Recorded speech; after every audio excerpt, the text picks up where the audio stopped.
भारतीय महिला कुस्तीपटू विनेश फोगाट सध्या सगळीकडे चर्चेत असणारं नाव. आता तिच्यावर कौतुकांचा वर्षाव होतोय. मात्र गेल्या वर्षी सगळीकडे तिचा संघर्ष आणि आंदोलनानं सगळ्यांचं लक्ष वेधून घेतलं होतं. प्रचंड गाजलेलं प्रकरण म्हणजे गेल्या वर्षी 18 जानेवारीला भारताच्या कुस्तीपटूंनी दिल्लीच्या जंतर मंतरवर कुस्तीपटू महासंघाचे अध्यक्ष ब्रिजभूषण सिंह यांच्या विरोधात आंदोलन पुकारलं होतं. तेव्हा या कुस्तीपटूंवर लाठीचार्ज झाला होता. ही घटना घडली तेव्हा ब्रिजभूषण सिंह यांनी विनेश फोगाटला बनावट नाणे असं सुद्धा म्हटलं होतं.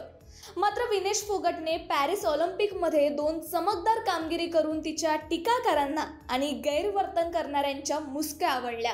तरीही तिचा संघर्ष हा काही संपलाच नाही.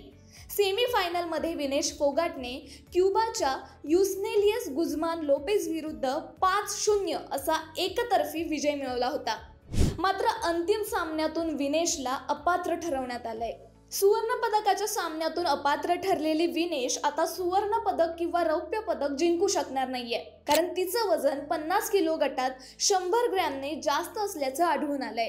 इतका संघर्ष करूनही विनेश फोगाट फायनलला पोहोचली आणि कुस्तीतलं सुवर्ण पदक हे अगदी हातात आलंय असं वाटत असतानाच अपात्रतेच्या धक्क्यामुळं विनेशसह लाखो भारतीय क्रीडाप्रेमींच्या पदरी निराशा आली आहे.